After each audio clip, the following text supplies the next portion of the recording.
E aí pessoal, tudo bem com vocês? Caleb Ribeiro aqui mais uma vez. No vídeo de hoje eu quero falar sobre 10 coisas que todo músico cristão precisa ter. Você não pode perder esse vídeo, tá muito legal. E a 10ª coisa é uma das mais importantes, mas todas têm um valor para você. Eu peço que você espere, fica comigo e roda a vinheta.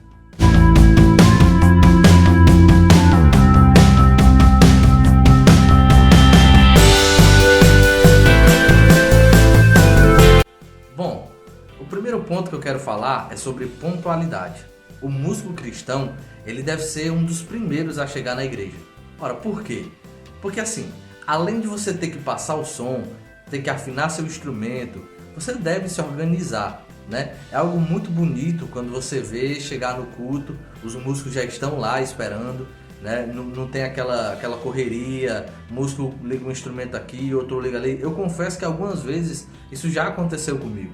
Mas assim, não acho que esse vídeo eu estou simplesmente apontando o seu defeito. Isso é algo que eu já vivi e que eu acho que a gente deve melhorar, a gente como músico cristão deve melhorar. Então a pontualidade para mim é um dos pontos importantes e que todo músico cristão deve ter. Porque pode acontecer algum imprevisto, né? Por exemplo, você pode quebrar a corda do seu instrumento enquanto estiver passando o som. E aí você, estando preparado e estando adiantado, você vai conseguir passar por cima desses empecilhos que possam acontecer e no final dá tudo certo. O segundo ponto que eu quero falar é sobre a oração. Uma coisa que muitos músicos cristãos não entendem é que antes de sermos músicos, nós somos cristãos. E assim, tocar para Deus não é a mesma coisa de que tocar para o mundo, né? Não é simplesmente chegar lá, mostrar o seu melhor, mostrar a sua habilidade no seu instrumento. É muito mais do que isso. É algo mais profundo. Você está levando a sua adoração através do instrumento. E estar conectado com Deus, estar bem com Ele, estar buscando a presença dEle é algo essencial para você e para a sua vida como músico cristão. Então não deixe a oração de lado, não deixe a leitura da palavra de lado. Busque a presença de Deus, pois ela é essencial na sua vida e na minha vida. O terceiro ponto que eu quero falar é sobre ensaio. Muitas vezes você pode pensar, mas ensaio para tocar 2, 3 hinos da harpa? Às vezes a tua igreja, o pessoal não tem muito costume de tocar com a banda, toca muito com playback, e geralmente quando vocês tocam é apenas os hinos da harpa. Eu sei que às vezes isso é ruim, porém, como é para Deus, a gente deve sim tentar trazer o nosso melhor, sabe? Muitas vezes você pode criar um grupo de louvor e tentar trazer os hinos da harpa ensaiados. Eu mesmo já toquei dessa forma. Por quê? Porque você faz uma coisa mais programada, uma coisa mais detalhada, e isso é importante. Além disso, o ensaio para a banda é algo que traz entrosamento. Uma banda que ensaia muito, uma banda que toca muito tempo junto, quando vai tocar, mesmo que no improviso, as coisas fluem da maneira que devem fluir, né? Tudo se encaixa perfeitamente e de uma forma muito mais harmoniosa. O quarto ponto que eu quero falar com vocês é sobre comportamento. Muitas vezes os músicos se esquecem do culto quando param de tocar. Como assim? Muitas vezes eles estão concentrados enquanto tocam, nós estamos concentrados enquanto tocamos, e depois que termina os hinos que a gente tocou, muitas vezes a gente começa a tirar uma brincadeira, começa a comentar alguma coisa do culto, a mexer no celular, a conversar. Isso não é interessante, porque a gente não está ali simplesmente para tocar. A gente está ali para levar a nossa adoração a Deus. E o culto, ele é do começo ao fim, não só a parte que a gente está tocando.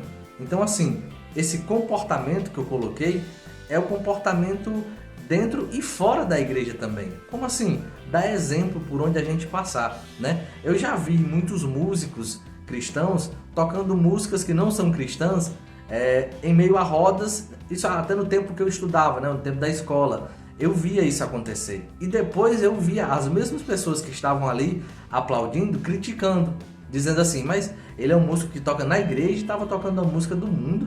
Então assim, muitas vezes a gente não se toca, não se atenta a esses detalhes, mas isso é percebido por quem está ao nosso redor. Então, que nós venhamos ser exemplo, venhamos ser luz dentro e fora da igreja. O quinto ponto, que eu considero um ponto muito importante, é a disciplina. Como assim a disciplina?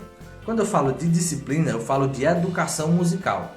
Ora, quando eu comecei a tocar, eu queria solar o tempo todo. A música inteira era solando, do começo ao fim. E isso não é interessante. Por mais que eu achasse que estava bonito, aquilo pode incomodar. Ora, tem alguém cantando, tem alguém tocando um instrumento, tem alguém tocando outro, e tudo tem que fluir harmoniosamente. Não adianta eu ficar uma música inteira fazendo solo, ou o baixista ficar uma música inteira fazendo slap, ou o baterista a música inteira fazendo virada na bateria. Tudo deve ter essa essência, né? Deve ter essa reverência musical, vamos dizer assim, essa disciplina musical. Eu vou falar agora para vocês sobre reverência. Quando eu trato de reverência, eu falo sobre uma situação que eu já vi acontecer diversas vezes, seja dentro da igreja, seja em eventos fora da igreja, em palcos. Durante o culto, o pastor chama a banda, alguém para cantar, e a banda não está lá. Cara, isso é muito feio.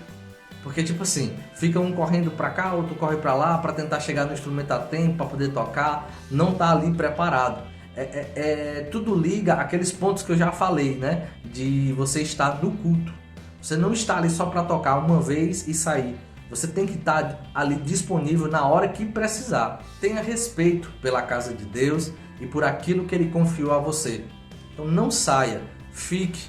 Se for sair, saia num horário que você veja que não vai necessitar de você ali no momento. Porque se precisar, é muito bom que você esteja presente na hora que a banda for tocar. O 7º ponto é sobre humildade. E essa humildade eu trago de diversas formas de ver. Primeiro, não se sinta dono daquele lugar. O que você faz ali é algo para Deus. E você não é insubstituível. Tire isso da sua cabeça. Então assim, sabendo disso, se um dia precisar sair, tente ensinar alguém. Tente colocar alguém em seu lugar. Que alguém consiga seguir os passos que você começou. Não tenha medo de ensinar alguém achando que essa pessoa vai tomar o seu lugar. Porque Deus, Ele lhe colocou ali e você vai ficar ali até quando Ele houver a necessidade de você estar ali. Pode ser que um dia você que é mais novo vá fazer uma faculdade, vá sair da cidade que você está e aí vai deixar aquele lugar. Então, que quando você sair tem alguém preparado. Porque é tão bonito uma igreja que tem músico. Então assim, não tem esse medo. Por exemplo, se chegar um músico de fora, um músico de outra igreja, e você sabe que ele é músico, por mais que ele toque melhor ou não do que você, se ele tocar melhor, convide-o para tocar. Porque você pode extrair algo daquilo, daquela experiência, aprender algo com ele. E se ele não for melhor do que você, chame-o também. Porque essa oportunidade que você está dando para esse cara hoje pode marcar a vida dele e o incentivar a buscar o conhecimento e crescer cada vez mais. O 8º ponto é a paciência. E essa paciência eu trago de duas formas. A primeira é a paciência com aqueles irmãos que não têm tanto conhecimento vocal, não tem ritmo, não conseguem cantar de uma maneira que a gente gostaria que ele cantasse para poder tocar. A gente tem que ter o entendimento de que aquela pessoa muitas vezes não tem a capacidade vocal, mas ela tem um coração verdadeiro, que entrega uma verdadeira adoração a Deus. Então assim, tenha paciência com esse tipo de pessoa. E o segundo tipo de paciência que eu quero falar é algo que eu trabalhei em mim. Por exemplo, quando chegava próximo ao final do culto, eu já queria guardar minha guitarra, colocar na capa, tirar, desligar e tudo, e guardar para quando terminasse o culto, eu ir para casa. Espere o culto terminar. Porque às vezes no final do culto alguém pode cantar, o pastor pode cantar e precisar de você. E assim, não é bonito que a igreja cante e o músico não esteja preparado para tocar. O 9º e não menos importante é sobre estudar. Por mais que a gente saiba que toca para Deus e que a presença dele é o mais importante em nossa vida, tentar trazer cada vez melhor para ele é essencial. E para que a gente possa tocar cada vez melhor, o estudo é altamente importante. Você não pode se conformar simplesmente com o estudo. Não vou dizer que você tem que ter apenas a técnica, você também tem que ter o sentimento, tem que ter o desejo de verdadeira adoração a Deus. Então, une essas duas coisas, que você com certeza se tornará um músico de referência na sua igreja e na sua região. E em 10º, mas não menos importante, eu quero falar com você sobre o compromisso. Coloque em sua mente que o que você faz não é simplesmente tocar na igreja. Você tem um cargo, Você tem algo que Deus colocou em tuas mãos. Se dedique, esteja presente o máximo de vezes possível. E caso vá faltar, avise o seu colega para que ele possa lhe substituir. Mas não trate, vamos dizer assim, como algo normal, comum e corriqueiro. Seja grato a Deus pela oportunidade que Ele te deu de fazer algo dentro da casa dele. Eu falo isso falando para ti, mas primeiramente falando para mim. Que nós possamos valorizar essa oportunidade que Deus nos deu de estar na casa dele, de estar na presença dele, fazendo algo para ele. Então, esses foram os 10 pontos. Se você gostou desse vídeo, se esse vídeo falou ao teu coração, se esse vídeo disse algo que abriu os teus olhos para alguma coisa, deixa o seu like, se inscreve no canal, comenta aqui embaixo o que você achou desse vídeo, qual ponto foi o que mais falou contigo, e se tem outros pontos que você querer compartilhar de experiência de vida, coloca aí embaixo para ajudar outros irmãos que possam ver o seu comentário logo após. Deus abençoe sua vida, nos acompanhe sempre, pois aqui tem conteúdo principalmente voltado para você que é músico cristão. Deus abençoe a tua vida, até a próxima, Deus abençoe.